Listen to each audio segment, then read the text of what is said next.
Boss Beat.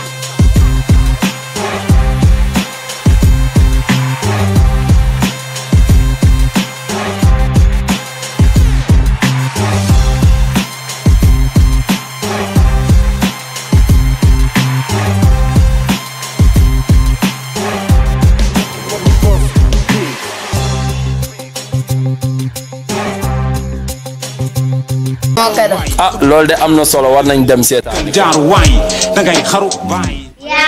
yaay daabul xas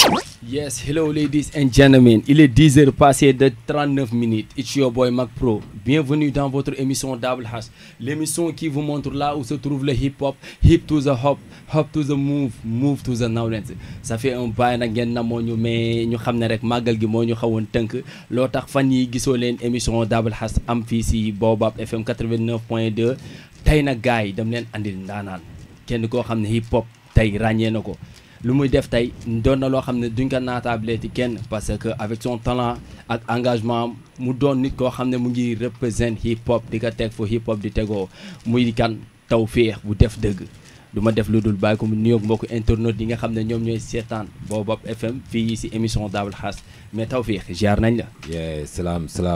for everybody salaam àdduna wërngal këpp salaam Sénégal. salaam Africa. salaam woobaa. Tawfekh la Tawfekh bu def dëgg. yeman def dëgg ba ci paax. def dëgg ba ci paax ñu ngi share everybody. di bëggee Baobab FM. Baobab FM. mu meen mag. def dëgg ba ci paax. wa suñuy sët di ko wax. def dëgg ba ci paax ah respect for you Tawfekh donc tey nga ànd ak sa fiston muy Petit Sena. waaw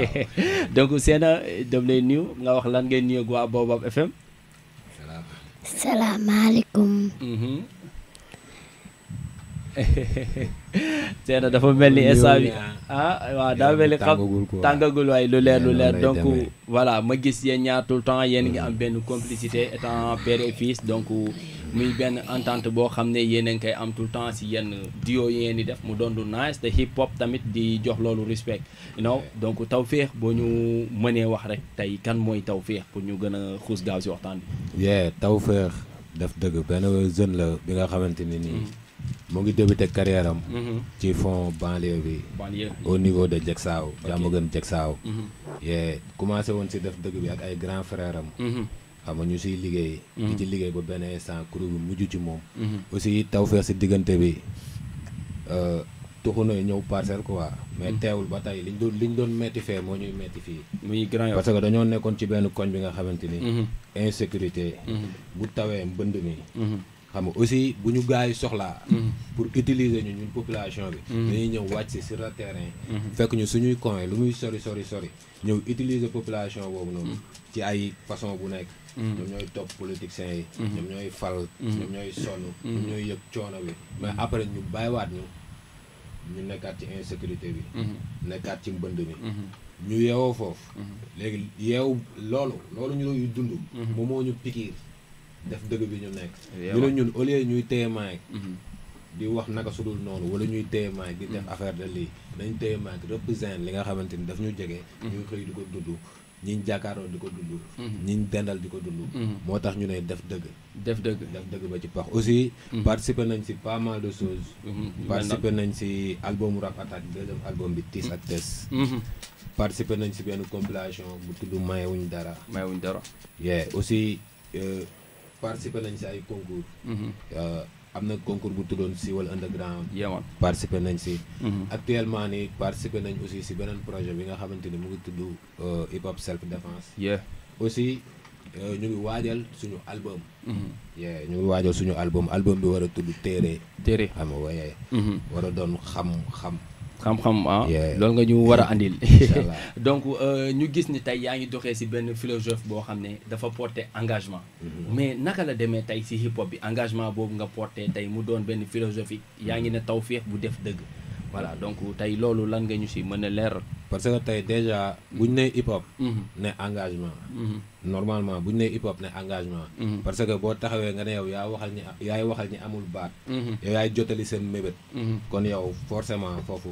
engagement dañ ko war a gis représente aussi représente ñi nga téye seen baat di leen waxal nga eggale seen baat fi seen baat mënta egg fi nga xamante ni yow sa baat mën na fa egg amaana yow artiste bi xam nga moo tax ñu ne def dëgg ba ci paax maanaam amul ay ñëw di buzz wala di weccatu wala di juutu wala di jaayu dañuy ñëw représente suñu population dignement parce que tey population boobu ñun si lañ bokk suñuy doom si lañ bokk suñuy jarbaat si lañ bokk suñuy rakk si lañ bokk te population boobu bu yàqoo tey suñu réew mooy yàqu ëllëgu réew mi mooy yàqu kon loolu noonu cri de cœur la pour bépp artiste bi nga xamante ni da ngay téye micro di kàddu façon musique boo mënti def xamal ni wax ñaar la biy defar ak biy yàq dëgg ak fen mënu ko weesu quoi mënu ko weesu mu doon lu am solo tey moment bii nii ñu gis ni Sénégal dafay toll ci crise yoo xam ne tey rappeurs yi seen engagement tout le temps dañuy bëgg di ko xaar loolu nan nga ko gisee moment bii nii taxawaayu rappeurs yi ci Sénégal fi mu toll nii oui xam nga tey bu sa loxo nekkee ci soos ak tey fi nga xamante ni da nga fay xaar boomoo day xaw doy waar quoi te tey mun nañ ne boomoo boobu moom moo fàqet bépp xeetu ngor parce que tey da ngay gis parparloo moom moo nekk di am ñiy ñodee ñi engagé sax ñu ngi am fi ñuy far ak fi ñuy féetee kon tey askan bi day jooy parce que fi nga far défendre li nga far fa nga bokk mais askan bi kan moo ko war a défendre man foofu laa faree te tey gars yi dañoo war a delluwaat foofu mais tey boo xoolee ñu bëri ñu ngi ragal a wax parce que fonds des cultures urbaines ñii ñu ngi ragal la wax parce que diw tijjil na la benn bunt boo xam ne boo waxee avant na mu tëj ko xam nga yooyu lay gars yi di sóoraale or que affaire bi dafa jéggi loolu te yow boo taxawee nga ne yow artiste nga surtout rappeur nga ne yow da nga am looy représenté loolu noonu vraiment da nga ko war a représenté dignement te tey la askan bi gën a soxla ku ko représenté tey la jeunesse bi gën a soxla ku ko won yoon tey la ndaw ñi gën a réer tey la réew mi gën a sànku tey la réew mi gën a tar li ñu doon jooy démb ba tey ñu ngi koy jooy inondation coupure dund bu cher tey la gën a bëri aussi crise des valeurs bi ñëw dolleeku ci tey boo xoolee ak internet tey nga xool li ñu fay valoriser ay saaga ndey ay saaga katu ndey tey ñu dem bay saaga ay kilifa di xotti war ma cër di dañ réewande di xasaw xunn si dëkk bi maa tay bi di dox jigéen sànni koddaay fële def awra neen xam nga góor tamit ñëw wàññi maqaamay ngóoraam di jaay kenn xamul bu taxawee jigéen la am góor kon nga xam ne réew moomu noonu ci réew mu toll ni Sénégal nga xam ne bu monde bi réeroon fii la ñu war a repéré woo ndax ñun dañoo bëri ay référence mais dañuy nelaw aussi ak dëkk bu ñuy tudd or zircon pétrole gaz ñu waroon cee former suñuy jeunes pour ëllëg ñu mën a moom suñu bopp parce que tey dañuy toog naan ñu ne occidentaux bi non du ñuy def du yoon 80 ñun ñu am 10 suba non dañoo war a def 50-50 est-ce que moom richesse am dañ ko def 50-50 pourquoi ñun suñu richesse ñu koy def 50-50 pourquoi pas ñu former ay jeunes yi nga xamante ni dañ leen di former formation bu dëgër ci domaine yooyu yëpp ëllëg ñun ñu mën a téye suñu koom-koom ak suñuy loxo jaay ko àdduna bi loolu mooy dëgg ko waa mais tey boo xoolee ñun dañuy nelaw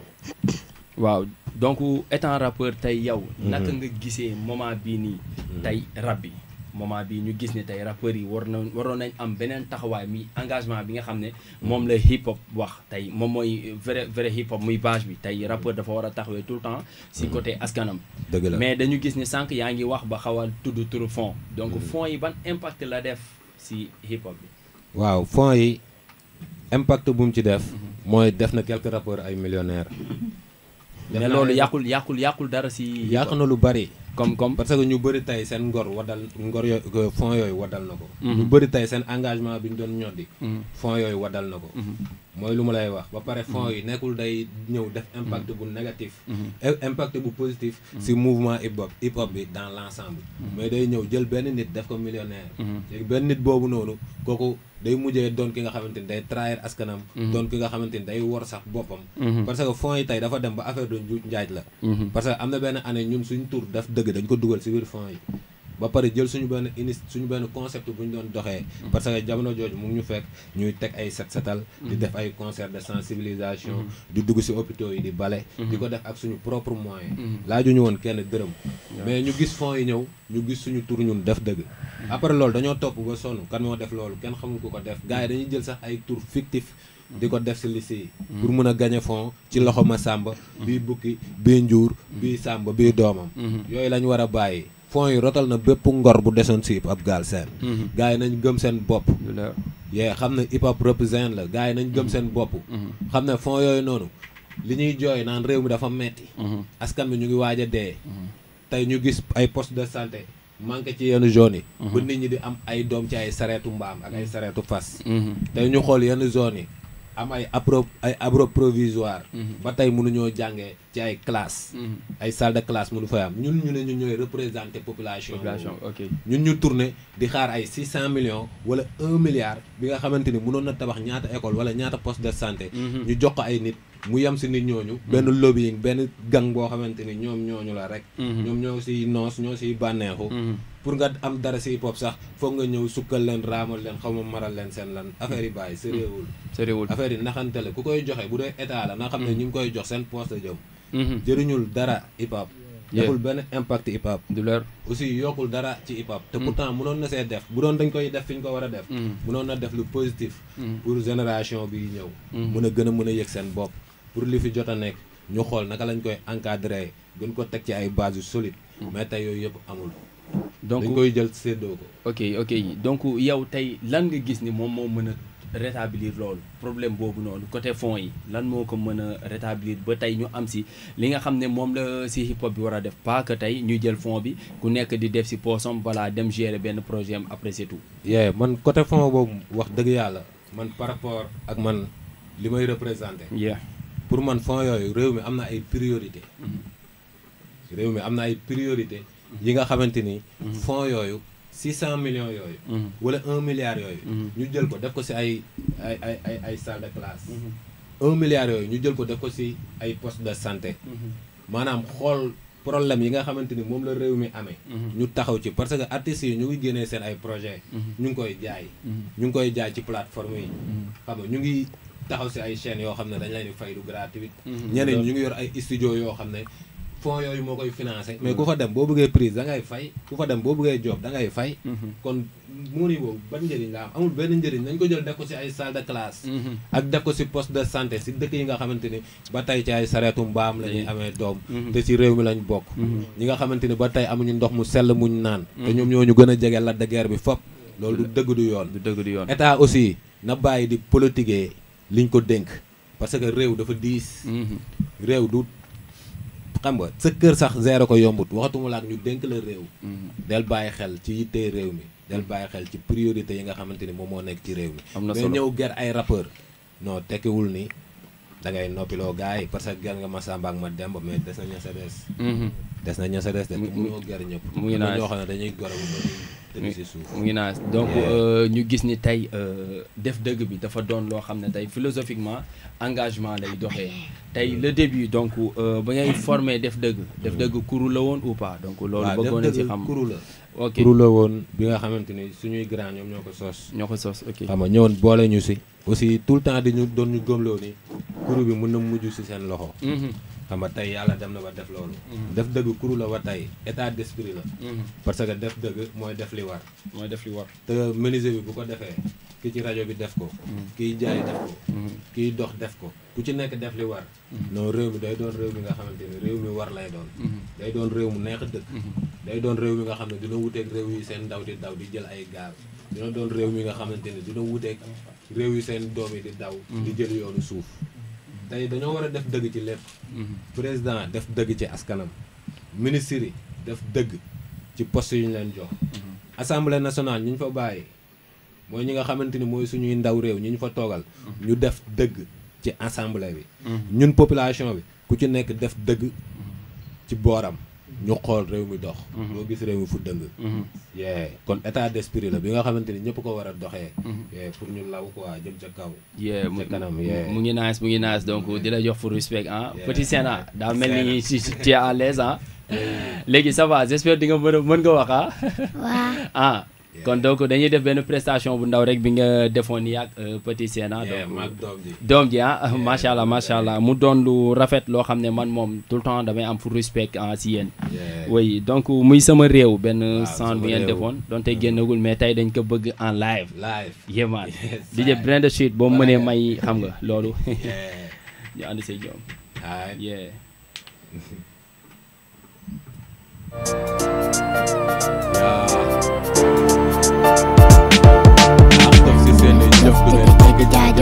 jaajëf wana dëll dugg foqale fa ñuy fële mooy fawe askanam gisul akam xamul yelleefam nawli waxam mu dégg jëfam dikki la fan yi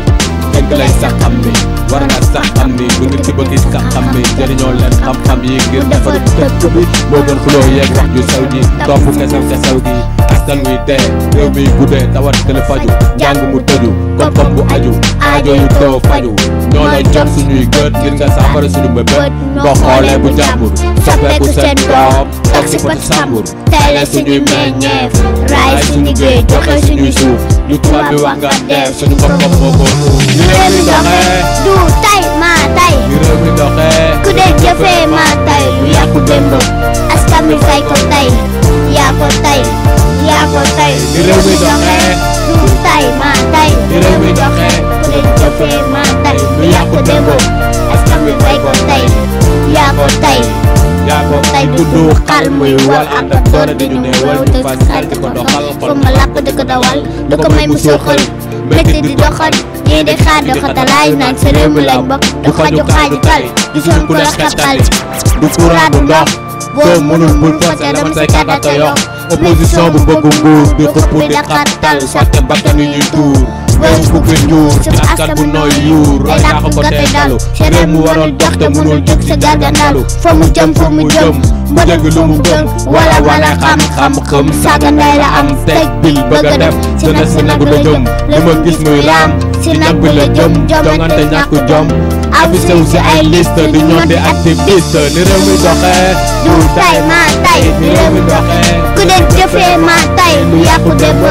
askan mi fay ko tay yaa ko tay ni réew mi doxee du tay maa tay ni réew mi doxee ku dee jëfee maa tay lu yàqu démb askan mi fay ko tay yaa ko tay taw la fekk la waay fekk la fekk laay ak dooma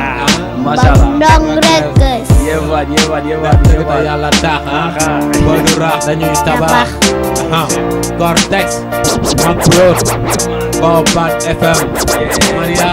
Arancha Woda ni réew mi doxee du tay maa tay ni réew mi doxee ku doon jëfee maa tay lu yàqu démb askan mi fay ko tay yaa ko tay ni réew mi doxee du tay maa tay ni réew mi doxee ku doon jëfee maa tay lu yàqu démb askan mi fay ko tay yaa ko tay Brand the Shit DJ let's go we get that ça nu réew mi doxee donc mu doon son bu engagé boo xam ne tey gis nañ ni yéen a ngi wax situation wu actuelle tey fu Sénégal toll voilà même pas Sénégal sax mën naa ne partout en Afrique parce que dafa am si crise boo xam ne tey on voit que ni tey Afrique tey ñun ñëpp ñoo amandoo tey crise bu mel noonu voilà donc mu ngi nice ah Petit Sena non rek nice mu ngi cool ah full respect for you donc di la encourager waat di la wax que ni tamit yaa ngi si lu nice yamaan oui donc tey nag am na lu gars yi namoon tey ba ma nee Tawfekh laay dalal gars yi dañ ma ne boo demee di nga gaañu ma ne leen si naka ñu ne ma jox ko bit mu won lu mu mënee looloo tax ba de xaaral foog ñu def tey ay freestyle yoo xam ne xam nga gars yi dinañ ko namu yamaan delloowaat affaire yi si mbedd bi yeah DJ let's go you know what I'm saying Only beats. fekk la waay dëgg la képp kuy xeex ngir sa askan def dëgg di ko def dëgg nga jox ko si ñoom naka def dëgg nga xaay def dëgg nga xaay def dëgg nga képp kuy xeex ngir sa askan def dëgg nga di ko def te yàlla tax def dëgg nga ko si njub war a xam def dëgg nga xaay def dëgg nga xaay def dëgg nga salaamaaleykum tàmbali la taw la jarul laaj mënoo ma teg ay topp microphone bi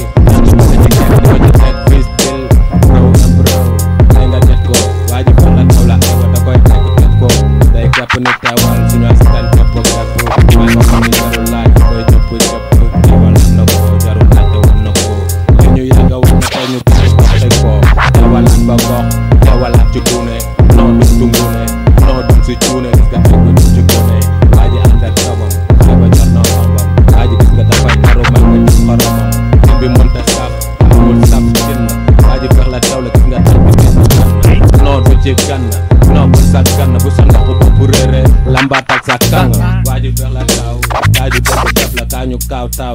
Ay. jaru ta di laaj buy taw du ma sa beex waa ji feex la taw tawal laa na rukku ba ko duggee ñu toj seen rukku waa ji feex la taw la gis nga tax bi daa fa rukku dañuy gis ko nii daa di teewalaat bu ñu teye maat gis nga daa di teewalaat lu dëgg ci la dëj bi jët ci la bu ñu teye gis nga yàgg nañ fekk ci la waa ji feex la taw kàddu yaas kanam amuñu kàddu gor la ñu gàddu képp koy àndal sa askan def dëgg di ko def sa yàlla tax def ko suñ jub war a xam-xam haay képp koy àndal sa askan def dëgg di ko def sa yàlla tax def dëgg def ko suñ jub war a xam-xam def dëgg haay xàll ma la gaar ñun la xale yi mbir ak koy ñu yóbbu gaar def dëgg la Alxuraan la xajul ci bopp xaj aca ca aj nun dañuy jihaat teewal ki ak kee daa di àgg signé non du fi ak kee dañuy defar signé waa ji féex la taw non du fi bàkk réew du fi bàkk siwe daa ju dëgg def aajo faj la gis nga kàddu as kanam jarul sax laajte daf ci gar bak kanam bu ñu tee maa gis nga day jëm ca kanam du ci mësa arrière amul tànku gannaaw di ca ngeen naaw dinaaw sa du ko durus ama ni doo sori non never worry fi ñu jugee sori raaj ñu waa jàmm sound raaj ñu jàmm gën laaj ñu jaag saaw nañu jàkkati ba taw raaj ñu wàppi eya raaj ñu dëgg def la gis nga naaj bi yàgga eya mooy bi lay yee wéer rap tig ji bi teewala teg tig ji la ñuy tëj di tij ji ako ñaabi bi ew sànni na ko géej waa ji fa la taw la gis nga wéer rap bi du ci géej day am pro di dem day dem di dem jarul sa di dem da ci teg dem ci dem doo fi am sa tem lépp doon sa tem waa ji fa la taw la xel bi dafa xotti tem ku ci ñoom di kat bi tem damay kat fa teewal boo ko bañee ay da jeewal képp koy xàggat sa askan def dëgg di ko def te yàlla tax def dëgg di ko si ñëw ngor ak xam-xam def dëgg la haay def dëgg la def dëgg dëgg la képp koy xàggat sa askan def dëgg di ko ko def def te te yàlla yàlla tax def dëgg def si ñu nga ak xam-xam def dëgg haay haay def dëgg dëgg daf ko ci paax baay baas taas 37 jàmbaar bi ay woy woo saxaaba saala killa dañuy kepp dekk killa kepp mag bi teg bi killa pasi dagga bari bal bi tàkk na mooy fitum bu bañi fàq na gàtt góoru wat ban bi làq la xàkk la waa ji feex la taw kii defar la bu waaj du yàq la xëppil bul gëm kuy wax ak askanu lëm sam xel wat ak gëm filim lënd ñu magaanum jar gooñ lënd bu la aali sañ xabtal ba nga fàtte ne am nga loo war a bañ ci waar bi ngay bay mbokk laabalal say kàddu waaye xel ñi la jox nopp di la déglu ngir maag bi nga kàddu du ci sox ay kàddu war naa laab set sel tegu ci yaram tegg dëng ci dëgg ànd ak daaju laaj dégg bëgg na mën koo dégg mag ba ñu gën ay aajo woo dégg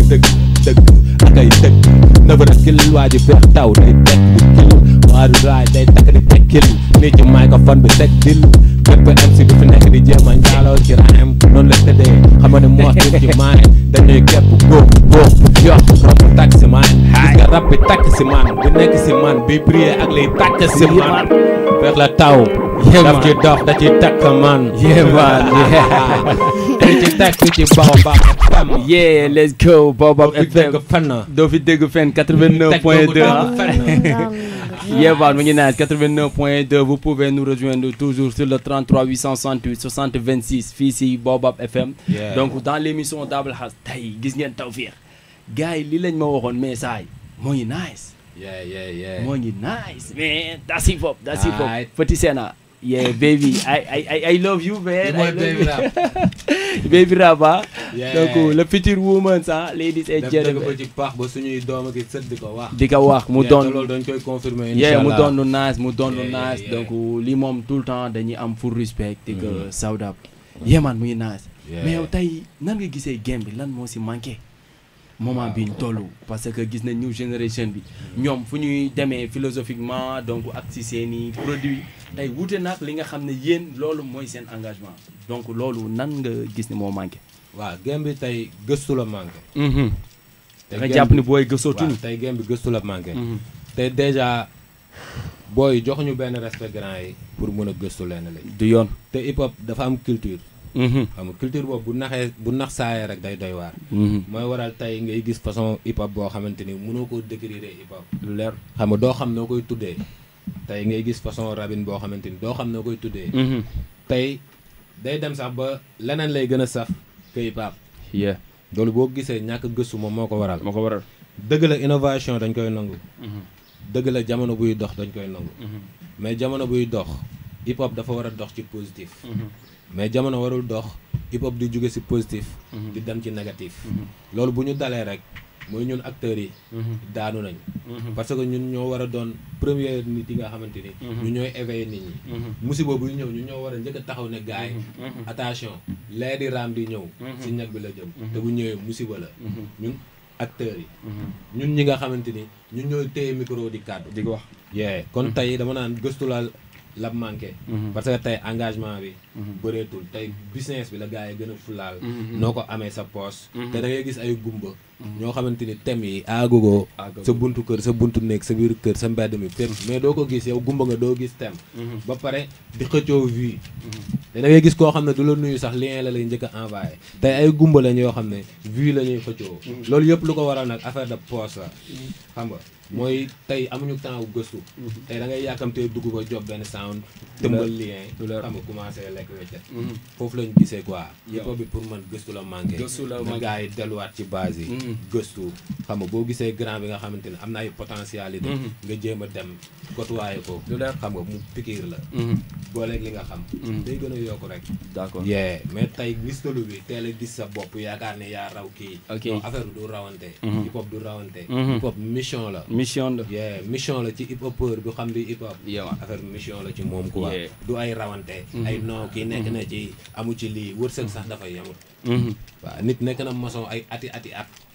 mënul tabax kër nit nekk na maçon baay man la sam waay benn 50 tabax kër ça dépend wërsëg moo yamul nit nekk na ci rajo ñaata at mënu see génn nit ñëw si rajo vite fait yàlla dimbale ko équipe nationale noonu xaalis noonu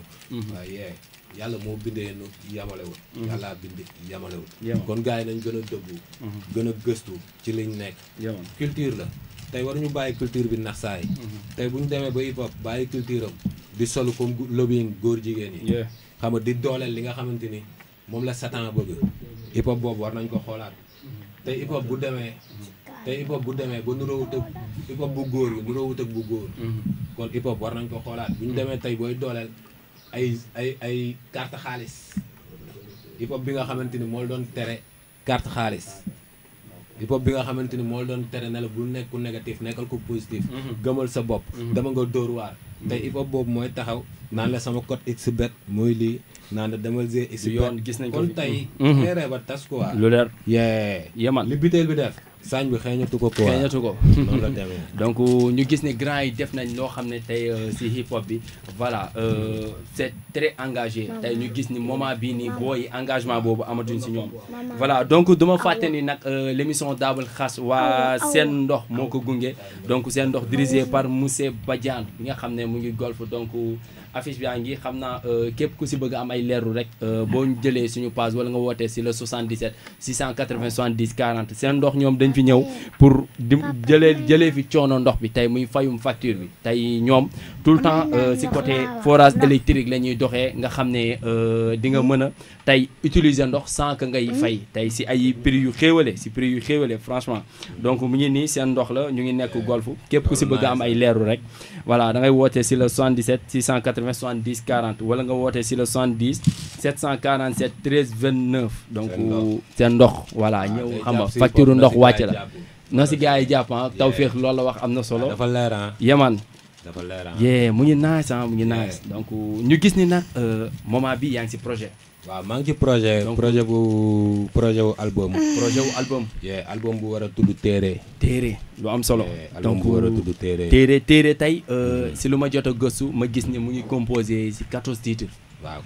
14 titres voilà mu doon ay thèmes yu am solo yow gannaaw loolu nag dama gis ne yow de ta part personnelle tu es thématique waaw maanaam yow tout le temps say morceaux yi nga xam ne jot nañ ko xam tey yi nga jot a def ay morceaux yu thématique la waaw tey si thème ngay topp si thème ngay wax voilà donc di si wax logique boo xam ne tey loolu mooy hip hop amaana tey ñu ngi fiy gis yeneen façon style wala yeneen façon tey brave musique mais li ngay def donc c'est très important voilà téere bi ñu ñëw si album bi muy téere waaw 14 titres naka la la dikkee nga am idée boobu album bi booy xool comme ni ma ko doon waxee sànq rek liggéey bu yàgg la parce que def dëgg kuru bi jooboon nañ album bu tudd Garabu Wolof waaw maa jotoon na faj gaay ba album bi pare mais jotul génn ok xam nga mais boo xoolee ba tey comme Garabu Wolof faj boobu ñuy wax ñu ñëwaat indi téere livre téere kaaraange li nga xamante ni da lay aar parce que nit day jël téere pour aar pour lu ko aar aussi livre la œuvre bi livre la mais boo gisee ñu génnee ko tamit dañoo xool fi jamono toll xam ne taykat wax dëgg yàlla laaj na ñu jàngaat du leer laaj na tey ñu valoriser xam-xam moo tax ñu indi album téere li nga ma doon laaj sànq ñu ngi ko si doon wax ñu ngi ko siy wax ñun entre ñun rappeurs yi xam nga ni rappeur war a taxawee fii rap bi jógee xam nga ba fi mu toll actuellement yooyu yëpp ñu ngi koy wax ci album bi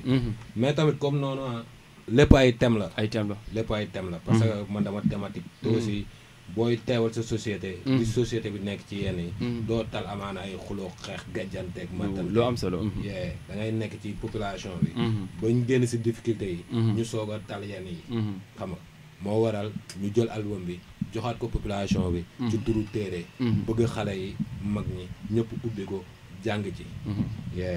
buñ ko jàngee incha allah bëri na li nga xamante ni mën nañ si référé wu aussi dinañ delloo ñun si suñuy référence ñun Sénégal dinañ delloo si suñuy référence ñun Afrique parce que loolu tamit dafa am solo Afrique dafa bëri ay référence Sénégal dafa bëri ay référence mais booy xool suñuy référence léeg-léeg duñ si référé wu du leer te loolu musiba la quoi mais album bi yan featuring lañ si mën a xaar ak ban couleur de musique lañ si war a mën a gis waaw album bi gars yi danañ am album bu coloré incha allah coloré waaw surtout aussi gars yi danañ am yeneen job naa si ak Max Cortex Mbong Ndong Rëkës yemaan job bu am solo job bu am solo mu liggéeyee ci xel mu liggéeyee ci xol aussi gars yi dañ ci trouver ay featuring yu am solo xam nga def naa ci Africa featuring Aïda Coulibaly xam nga def ci dellu si waat featuring Lady Nancy xam nga def ci soundu jigéen featuring bi ma def ko ak Amina am na sama réew featuring Seena sama doom bi xam nga am na yeneen track yi nga xamante ni aussi man maa ko ci développé ay départu Fass arrivé Mbaam départu Fass am na tamit kii sama yaram day daw featuring benn bant macha allah mais laa joobandool Garabu Wolof ci def dëgg bi quoi mais ñu gis ni album bi si lu ñu jot a gis mooy da nga tijjee intro ak outro waaw voilà donc loolu philosophiquement nan nga ko programmé noonu waaw dama tijjee intro parce que koŋ-koŋ dafa am solo xam nga koŋ-koŋ dafa am solo boo ñëwee ci kër doo ñëw rek xam nga Ali Ndiaye nangam koŋ-koŋ salaamaaleykum dafa am solo moo tax ñu tijjee ko intro yi biñ paree si intro xam nga dawal ba si tëj bi xam nga tëj bi mooy tàggoo bi xam nga ñu teg outro bi quoi muy cool mais sa collaboration ak Mbong Ndong lan nga ñu si mën a wax nu mu demee Mbong Ndong dafa doon label boo xam ne da nga fa signé ou pas Mbong Ndong dooguma la di profité di nuyuwaale ki nga xam ne moom moo fa nekk ingénieur bi ak waa Mbong Ndong ñëpp donc muy Max Cortex le magicien des musiciens grand full respect for you yeman waaw Mbong sama xamante ak ñoom mu ngi jógee si Zende Hood mais vraiment ñu ñëw pour liggéey ci album Garabu Wolof xam nga man ak benn bant mais vraiment ñu ñëw fa gars yi accueillir ñu ba pare jël ñu boole ñu ci seen bopp xam nga loolu moo jur lépp dama naan sax instant yi weesu na musique man ak Mbong Ndong weesu na musique dama naan famille la parce que fi nga xam ne da nga fay dem nekk à l'aise ñu nekk ay nit yu baax tamit xam nga ay nit yu bëgg yàlla xam nga ay nit yu waaw am ngëm-ngëm ba pare maîtriser li ñuy def ba pare mën seen liggéey parce que magicien ku ko xam-xam ne magicien la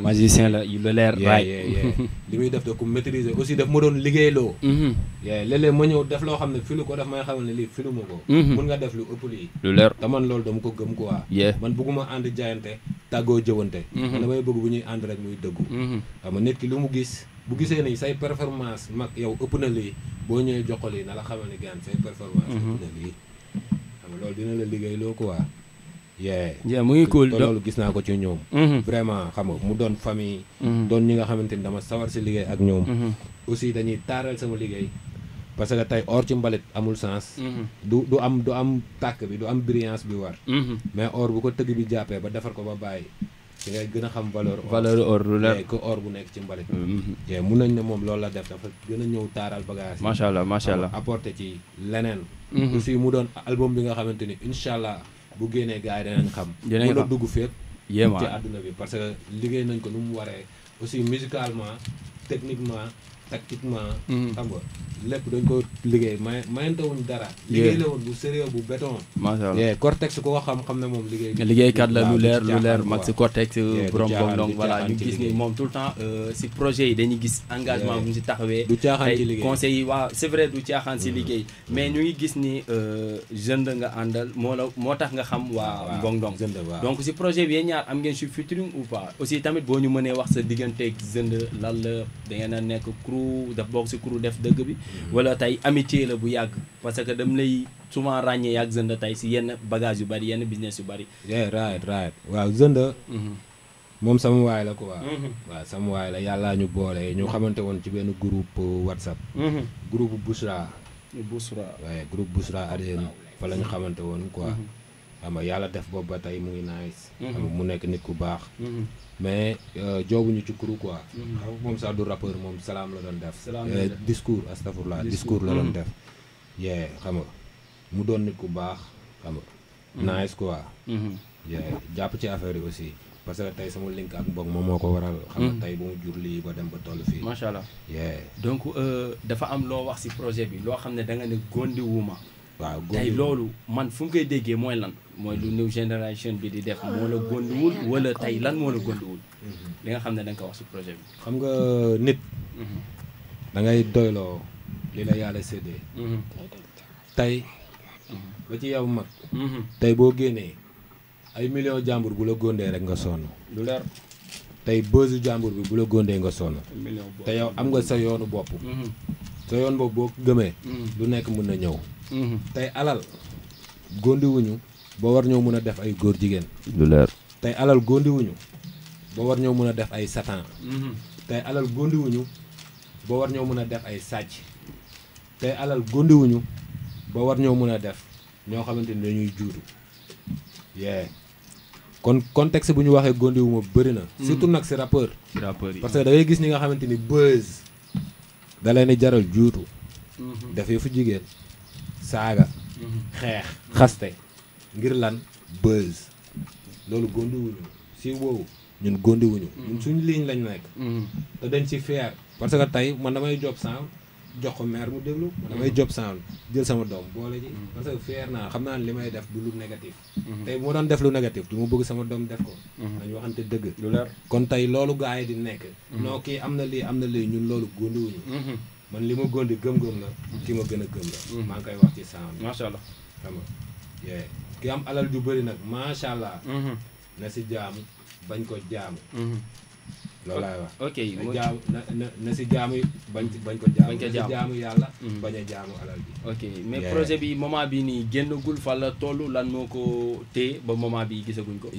projet bi mat na nag mat na waroon na génn juillet mais juillet boo xoolee fi dëkk bi tolloon dëgg la xam nga suñuy frère di dee xam nga yu bari di xew xam nga am na yoo xam ne doo ko mën a génnee moo taxoon ñu téye ko mais album bi pare na xam naa ni très bientôt gars yi dinañ am news yi xam nga ñu ngi war a nekk ci vidéo yi xam nga war a job génnee single yi mais bientôt gars yi dinañ ko am incha allah bientôt dinañ am projet bi nga xam ne moom mooy téere bi nga xam ne moom la Tawfekh def ak waa Mbongdong Records voilà donc mu doon nag loo xam ne ñu ngi si xaar lu ne façon musique bu ne façon na ci gars yi xaar lu ne ka loolu xam naa ni mooy am te gëm nañ ñi tamit di nga si wane loo xam ne téere la comme ni nga ko waxee parce que parfois c'est pas un pic pour les rappeurs mais parfois nga dégg projet ñu ne la philosophe wala nangam wala téere tey nga ñëw doo si gis li nga xam ne du mooy contenu bu ñu wax noonu voilà donc mu ngi naaj ñu ñëw si benn affaire mooy moment bii nii ñu gis ni yaa ngi si yenn collaboration su ma juumul comme hip hop self défense collaboration nga fa am ak Saga Babs wala nan la demee fa hip hop self défense seulement dama naan tamit état d'esprit la parce que tey ñun Afrique dañoo soxla suñu bopp lu leer Afrique dafa soxla ay doomam te tey ñun Afrique ñu ngi xool frontières yi nga xamante ni moom lañ ñu tegal ba tey ñun si ligne boobu lañ topp te tey dañoo war a briser frontières yi africain bi wóolu africain bi jox cër africain bi nawloo africain bu ko defee ñun Afrique suñu biir ñu mën a collaborer wu pour mën a jëriñoo suñuy ressources aussi ñu ñëw wane ko ci musique wane ni c'est possible si musique parce que tey ñu ngi si benn projet bi nga xamante ni lëkkale na 88 artistes xam nga si 12 sound 12 pays xam nga loolu booy xool du lu ndaw te tey dañ naan ëpp na loolu di adhéré ëpp na loolu mais tey pour benn philosophie la mooy lan mooy Afrique sans frontière mooy tey xam nga Afrique war na mun a nekk benn africain war na mun a wóolu mbokk africain am xam nga ñu ñëw wane ko si musique aussi bëgg ñi gars yi jël ko comme référence quoi parce que ñëpp ci xaj projet la bi nga xamante ni yow bu la neexee yaa ngi ci xam nga bu neexee keneen ki mu ngi ci ki dëkk fee mu ngi ci amul xaj ak seen pour africain yi la pour jeunesse africain bi la aussi bëgg suñuy njiit suñuy président ñoom ñu copier même chose teg lu mel ni hip hop self défense Afrique lëkkalante mu doon Afrique sans frontière ni haine ni guerre gën a doon ay frères tàggalikook misère loolu kese la quoi parce que tey suñuy ressources ñun Afrique buñ ko mënul gérer ñun Afrique foog ñu woo keneen bu ñuy woowee keneen kooku tamit xoola da koy gérer dem yóbbu ko dëkkam ñëw indiwaat ko jaay ñu ko si facette yëpp lu leer te tey dañoo war a jug ci loolu te pour ñu jug ci loolu foog ñu doon réew mu suudeewu lépp lu ñu soxla fii Sénégal bu fi amul bu amee Guinée ñu dem jël ko bu amee Mali ñu dem jël ko bu amee Mauritanie ñu dem jël ko bu amee Bénin ñu dem jël ko bu amee Côte d'Ivoire ñu dem jël ko bu amee Afrique du Sud ñu dem jël ko moo gën di jël suñuy ressources di ko jox ay français man mu ngi cool donc ñu bëgg ñëwaat ci benn affaire nga mayaat ñu quelques mesures balaa ñoo tàggatoo xam nga ndax gars yi moom lii lañ ma waxoon nee nañ ma bu ñëwee rek jox ko beat mu freestyle parce que xam nañ ni lu nice ngay def ci kaw beat bi même booy impro donc ay rappeur ngeen DJ Play the Seed donc ñu ñëw parce que gis naa rappeur yoo xam ne da nga leen di jox beat ne leen rabal saay ñu lay wax leneen ba yaakaar naa ñoo duñu ay rappeur lañ amul waaj de amul xaar let's go DJ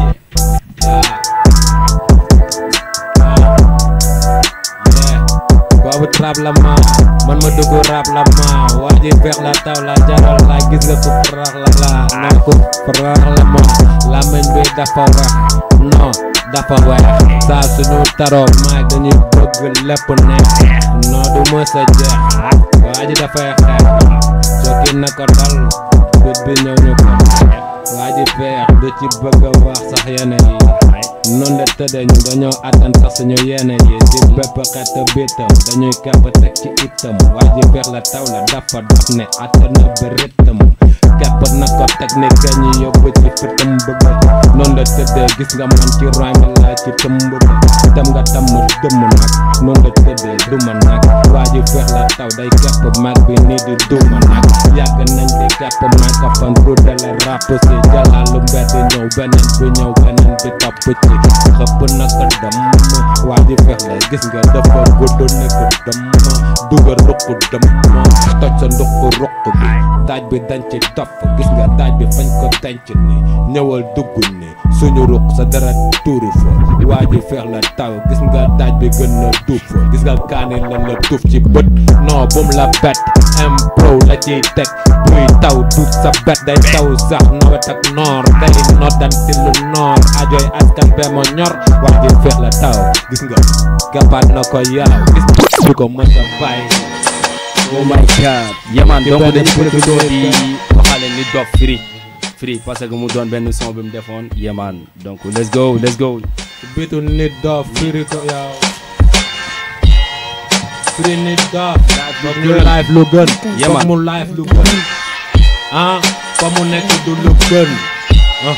bàyyi leen doomu jàmbur ku wax ñu jàpp tëj dóor kee bal soppi na ko dëj te amoon yuuxu waay soppi nañ ko nguur gu jobal du nguuru noobal noo ku wax nga dóor bal toogal wala yow juugal gis nga sonn nañu gaay yi ñëpp mujjee jaaxle noonu la tëddee muy mag wala muy xale amoo lay wax kenn sa du wax kilifa du wax gis nga keesa du wax sàcc du wax gis nga njaacaar du wax du dooleel ñu bon yaag sa njaboot ana Aliou Sall suñuy 400 000 kooko mérito kaso bi wala Bougane Zeli non bu ñu dawal lasso bi sib nañ lépp seen gouvernement sob bi wala Mansour Faye gis nga boy dig ñu fay non amoo lay bàyyi leen doomu jàmbur bàyyi leen kii bàyyi leen Karim Xrum Xax bàyyi leen nit dof gis nga ñun la nitu xax ñoo leen gën ci dof téeméeram ci mbedd mi ku mel ni man ku mel ni kee ku mel ni mag ak kee saa yi su ne fi ñuy dikkee du fi ne di polémique noonu la tëddee mel ne ay nag di ndokkee ñun ñoo la fal ñoo la abal doole non foog ñu yoole du pour nga jàpp di làpp noonu la tëddee dañ la ko jox pour nga defar suñu réew ngir nga defaraat lépp dox réew mi dara doxul non dara yoxul nga ñuy jéem a noot non kenn du wax ñun dañuy wax bu yaboo sax mu wex mbaa mu neex saa yu su ne dañuy tegle nekk du ñuy gis biir assemblée nationale muy xuloog xeex dóorantey kur pañ doo leen ko bañ ñoo leen koy sabañ ay mag yu sàggante doo bëgg kenn ku wax nga jàpp tëj buggoo koo jàmmaar lool buggoo jeunesse bu dëgg buggoo ku bëgg tëj buggoo kuy conscientiser buggoo kuy taru mic di wax buggoo ku taal live di wax buggoo ku porte Facebook sax di wax lan nga bëgg yow te yaa ngi wax suba ak ngoon gu dëgg ba jot bàyyi leen doomu jàmbur yi ngeen di tiggee ko tëj ñoom la demee ñu ñooy ko tëj ñooy taru mic di ko ci teg ba ñu ñu ci naada waa ji feex la taw la waay feex la taw na ci teg ci temi waay dëgg daf la aajo faj la waay tegu waat ci raay muuri waat ci raay bu yaboo sax nañ ma rey damay teewal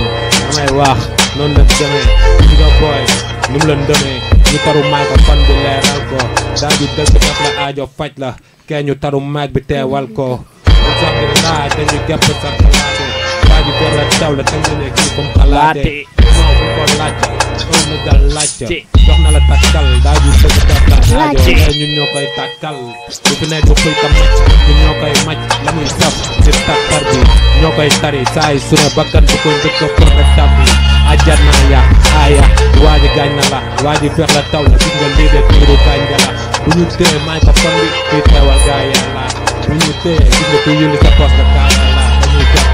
teg ñu nag mbedd teg tey nga gis barax bi tey nga gis ndoxu taataay tey nga gis kaataay tey nga gis aliru taataay ak seen saxaaru karapiti tey nga am appétit bu ñu tee maa gis nga daaj bi duñ ko xapeti tey nga gis si njaga njaay waa ji feex taw nekkul sañ-sañ la lay jaay sëggantaan kes bu lay wax amul kenn ku may jay xàll ma la gaana waat waa ji feex la taw day tawaat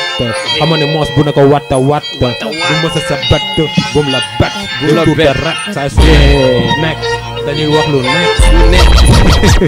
dañuy wax lu nekk dañuy wax lu neex wax lu neex dañuy wax lu neex donc mu nekkoon benn son Nit Doff bu mu defoon mooy live li gën donc di wax free à Nit Doff donc tout le temps xel yaa ngi fi voilà ñu gis ni tey sa engagement tey moo la tax ba lii am waaw parce que dañu nekk si réew moo xam ne du réewu dëgg tey réew naa fekk la loolu moom fu nekk sañ nañ taxaw wax ko fa yéemaan mais affaire yi moo ngi naay xam nga tey bu ñu nekkee ci réew kilifa yi di def lu leen neex ñu koy gis assemblée nationale xam nga di ko gis ci palais di ko gis fépp vraiment yenn yi dafa ñaaw parce que tey ku wax ñu jàpp tëj lu leer dem tey ba ñi nga xamante ni dañuy am idée bu nice pour réew mi sax dañuy ragal a wax mais ana liberté d'expression oui moo ñu dëgg la tamit liberté d'expression am na mais gars yi léeg-léeg nañuy contrôler li ñuy wax nañuy contrôler léeg-léeg li ñuy wax parce que Sénégal dafa bëri ay seytaane ñoo xam ne mën nañ toog di la jay ngay wax ñu lay jay ngay wax ñu lay jay naan la mag déet bul saaga ba nga saaga ñu toog di la seetaan mais vraiment Nit Doff bëgg réew moo tax mu wax ba waxee xol Karim Xrum Xax bëgg réew moo tax mu wax ba waxee xol yeneen détenu politique yi nga xamante ni dañ leen jàpp ñii ay post Facebook lañ leen jàppee ñii ay post WhatsApp ñii ay live TikTok nañ bàyyi yooyu parce que doole duñ la ko abal nga ñu ciy dóor te tey boo xoolee réew mi fi ku fi toog waa réew mi ñoom ñoo la fal population bi ñoom ñoo la fal ñoom ñoo la abal doole mais population bi war la abal doole ba pare nga tourné di ko dóor ci doole jooju day doy waar ko waa nañ gën a tëddee njaaxaanaay gën a dawal yërmande aussi ñu bàyyi affaire de buuxante bi ak ku ëpp sa morom doole jàpp dóor parce que yàlla rek moom moo am doole yàlla rek moom moo am doole te tey ñi la fi teg ëllëg sa morom mooy ñëw toog amul kuy toog éternellement nguuru borom bi rek moo sax à part moom amul beneen nguur bu sax kon képp kuy toog bàyyil xel loolu xamal ne ay nit ngay jiite ñoo xamante ni nekkul yaa leen ëpp daraja ñoo xamante ni nekkul da nga leen ëpp doole wala da nga leen ëpp fit wala da nga leen ëpp xel wala da nga leen dàq jàng amaana yàlla moo la tàmm def leen seen njiit kon boo toogee nga la waaye gënal jox cër population donc le cas de Nit Doff comme ni nga ko waxee ñu gis ni tey bëgg réewam moo taxoon mu waxee xool mais tey jàpp naa ni liberté d'expression autant pour moi tey doon na loo xam ne tey suñu réew bi moom lu nit wax rek donc jàppal ni ñu ngi lay bàyyi xel wala ñu ngi lay jéem a sàkkal pexe warul mën a demee noonu donc ñu gis ni rappeurs yi récemment demoon nañ palais yow loolu nan nga ko gisee te aussi tamit rappeurs yi tourné woon nañ donc def benn soutien pour dem tey soutenir Nit Doff dem si ministre bi di ko jéem a ñaanal ñëpp si waaw gis naa dem palais bi mais noo ko gisee dem palais bi bu dee dañuy dem pour ñaanal ko njekk wala ñu dem pour waxtaan nuñ ko libéré man loolu duma ko bañ ndax kaso dafa metti xam nga ku naan buñ ko ñaanal rek daa xamul lu xew fee ak tàngaay bi xam nga pour man comme moom defoon na faute te nangu na ba jégalu woon mun nañ ko ñaanal buñ ko mënee bàyyi ñu bàyyi ko ñu xam ne doomu réew mi la am na ñu fi def ay catastrophe yoo xamante ne heure bi mu ngi leen waroon fekk ci biir kaso bi te bàyyi nañ leen bu yàgg ñuy dox seen soxla amaana def na erreur gars yi dem nañ ñaanal ko loolu mun na nekk lu nice mais seulement ñu gis gars yi di dugg palais pour seen intérêt bopp loolu du lu nice wala dugg palais ngir intérêt benn groupe benn gang du intérêt population bi du intérêt hip hop intérêt benn groupe loolu duñ ci ànd quoi gis naa nag affaire yi mais dama xamagul lan la carrément moo tax du ma ci mën a détailler lu sori mais xam naa ne bu dee cause bi Nit Doff la ak Karim parce que yaakaar naa ne du doon Nit Doff kese Nit Doff ak Karim lay doon parce que ñoom ñaar ñëpp ay acteurs culturels lañu ay acteurs ay hip-hopeurs lañ xam nga bu dee pour ñoom la ñu ngi xaar retour di xool dem palais boobu lan la jur mais gis nañ affaire bi nga xamante ni day nuroog yëfu jaxase parce que gis nañ ñu bloqué Show of the Year tournée jox rappeurs yi benn show bi nga xamante ni ministre de la culture moom moo ko coiffé ñu woo leen palais ñuy dégg ay ku nekk xaw nga ñaata million yooyu moom vraiment rafetlu wuñ ko te loolu lu gën a delloo ginnaaw hip hop lay doon ak luy gën a jaxase nit ñi. si la bokk luy gën a xajale. kese lay doon. yemaan mu ngi nice donc laataa ka ñoo tàggatoo le future ladies di hip hop waaw mi Seeda. Sister Seeda Ba. dama ko bëggoon jox beat mu may ma benn freestyle laataa ka ñuy tàggatoo. mën nga freestyle ba sa papa daf si taxaw de DJ. yemaan donc DJ Brenda Sud jox ko beat bu classique rek. yeah let's go. yeah. yeah let's go.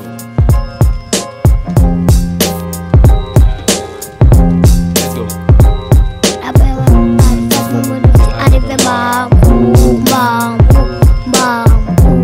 départ fas arrivé ay amoon na départ amoon na yir amoon na yar anam xel di xalam xobu xalam aju ci def rek wala def musoo ko def na def la def di ñoo di seef war a jihaat di wane taat ak neexal baat réew mi di xaas ñëpp na pare ay booyu ndaw dim leen di saw ak wax di sew ñoo di xew kesew si ceeb bu sew bul ñu la yee ñu ngay nalaw musique la ñuy la yee ñaw def di law fépp la aw si suuf si kaw tax ma taxaw ne dafa doy ñoo bokk taat bokkuñu bokkaat tolloo du maas baam rabbi amoon départ fas mu mujj si arrivé mbaam xuux départ fas arrivé mbaam ay mbaam xuux rabbi amoon départ fas mu mujj si arrivé mbaam xuux départ fas arrivé mbaam ay mbaam xuux mujjee na rox mbalax ak musique gu njàng amul sikk sàkk gën a sikk amul sàkk musique gu jàng fëgg dënn saaga wane sa xaat jiital foo bi sul xàkk te ci fond yi lañ ko laaj yenn yi mën naa ñàkk ki defar war mu yàq ku jot li ma bu tuwaas kanam war na jom ba jëf luy lor saa sooy kàddu jolle na dëgg ji tàkk ànd ak fulaak fayda ju ñor mooy wàllu gor lu saafara tawatu askan wee ñu ñor ak di leen xabil bépp lor waaw ana lu wax di dox ci noor bi ana kuy noddanti nor bi animateur yi lanti nor te xàmmee wu ñu jaaj ak joor lu xaay ak lu ñor seen poose la ñor ñoom seen poose la ñor Rame war fas ma mujj si arrivé mbaam xuux départ fas arrivé mbaam ay mbaam xuux paal fas ma mujj si arrivé mbaam xuux départ fas arrivé mbaam ay mbaam xuux yéex la tolawaay Yàlla fa waay ak seen bang dang rëkës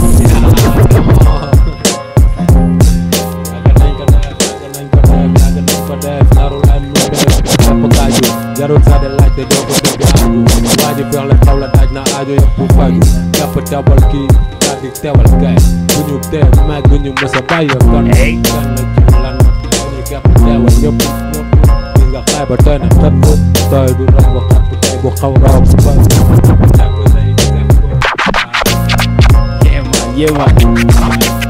mu ngi naaj sax ay dof bu dëgër bopp lay jur wala boog yéemaan petit Sena mu ngi naaj mais moom naturellement nii yaa ko formé si bagage yi. non c'est que xam nga moom daf ma taq ndeysaan moom daf ma taq léegi bu may répété bu may def ay répétition moom day ñëw toog sama wet ndeysaan léegi la fekk muy toog sama wet moo tax mu dem ba indi lii mais xam naa ne fekk at yii di ñëw du am problème yooyu quoi ay freestyle ay liiwal parce que man léeg-léeg damay def loolu man ak sama doom yi dañoo am benn complicité macha allah dañuy toog léeg-léeg ñoom moo boole leen ne leen baatal leen xam nga ñuy baatal xam nga léeg-léeg ñu toog may ni expliquer mais moom day fekkee samay répétition day fekkee bu may bind day fekkee lépp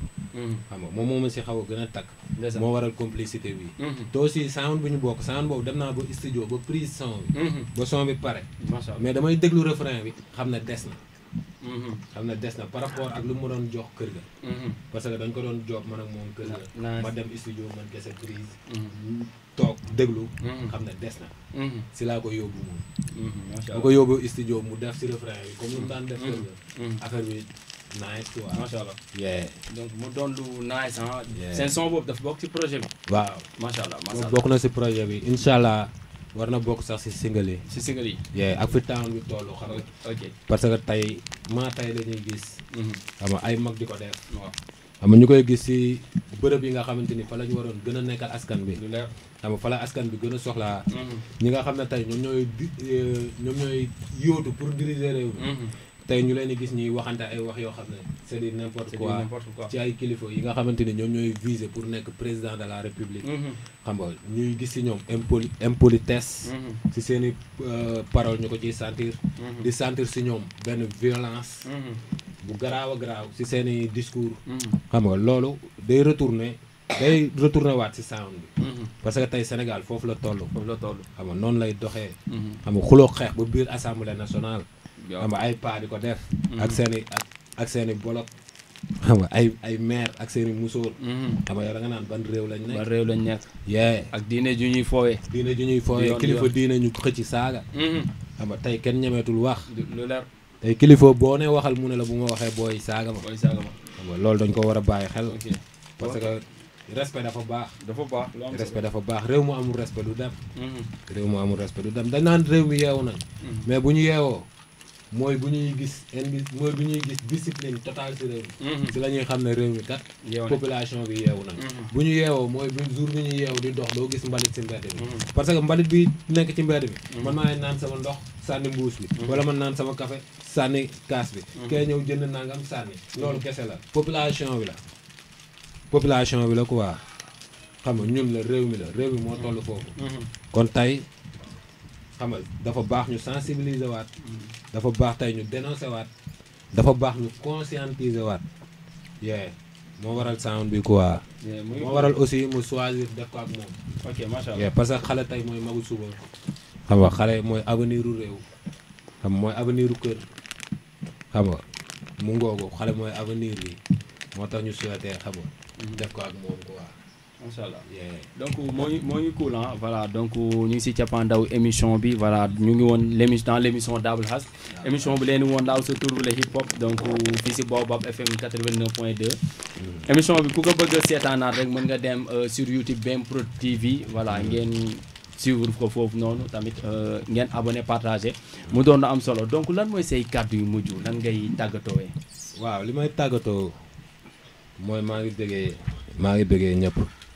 di wax gars yi nañ xaar projet bi. nañ xaar album bi téere. xam nga mu ngi teew bu teew aussi nañ ko teeru. bu dee dëgg rek lañ bëgg a dégg mu ngi ci paaj. bu dee hip hop rek lañ bëgg a dégg. xam nga mu ngi ci paaj. aussi Sénégal d'habitude dañ koy jiiñ li nga xamante ni mën na ñàkk. parce que tey dañ naan dëkku diine la dañ naan dëkku dëgg la. mais léeg-léeg ñu mel ne ay naafiq. parce que dëkku diine. waa dëkk bi dañoo war a bëgg diine. dëkku dëgg waa dëkk bi dañoo war a bëgg. dëgg léegi ñu ngi leen di indil nag album téere bi nga xamante ni kàddu sénégalais yi la. ñun du suñu kàddu man dama koy wax tout le temps aw ma kàddu. wala ay kàddu jàmbur laa gàddu. dina ñëw bientôt na ko gars yi xaar. incha allah na ko gars yi teeru aussi sénégalais yi nañ gën a dal. xam ne réew mi ñu ñoo ko bokk. bëgg sa réew rek moo am solo. xam nga képp ku am idée bu rafet ci réew mi. keneen ki am ko. nañ boole seen doole. pour lu jëmale réew mi ci kanam. loolu moom mooy dëgg ñu bàyyi xuloo bi parparloo bi ak jaayante doole bi. ak ku wax ñu jàpp rek sa digg bi. nañ bàyyi yooyu. yooyu jëmalewul réew kanam. réew foog nit ñi di wax seeni xalaat pour réew mi mën a jëm kanam. mais pour ngay xaar ku la tàccu rek ak ku la naan yaa fi ne. non doo yàlla doo yeneen nit kese nga. da ngay def ay erreur da ngay juum. foog ngay ànd ak ñi nga xamante ni dañ lay xamal loolu boo juumee ñu mën a taxaw na la gaañ juum nga. fii def nga erreur nangam loolu mooy doxal réew. mu ngi am solo donc di nuyuwaale waa Mbong donc di wax gars yi mën ngeen xaar projet wu Tawfekh muy téere bu doon projet boo xam ne donc lépp luy thème te lépp a ngi si daal ngeen gis façon musique tamit boo xam ne ak ay featuring ak ay nice réel xam nga mooy cool donc aussi maa ngi bëggee sama waa kër woy di bëggee aussi sama équipe parce que man dama am équipe bi nga xam ne ñu ngi partout dans le monde ñu ngi leen di bëggee bu baax ñu ngi fépp aussi dama am kër Espagne aussi tamit quoi sama famille waa Espagne bi nekk Espagne macha allah waaw ak sama famille bi nekk Sénégal yéemaan xam nga maa ngi leen di bëggee bu baax a baax di bëggee sama femme sama soxna Maria di bëggee Arancha di bëggee Oscar di bëggee Mariela di bëggee Marie waaw di bëggee ñëpp yesaay képp kuy bëggee Tawfekh nee na la one love yéemaan képp kuy bëggee Tawfekh nee na la one love voilà di nuyu Petit Sena macha allah di am contentement rek si ni nga ànd rek sa papa ak complicité bi ngeen am di nuyu waale soxna Maria borom Espagne hello yéemaan donc ñu ngi woon si seen jeexantalu émission Double Hass voilà donc damay profité rek di nuyu waa Mbongdong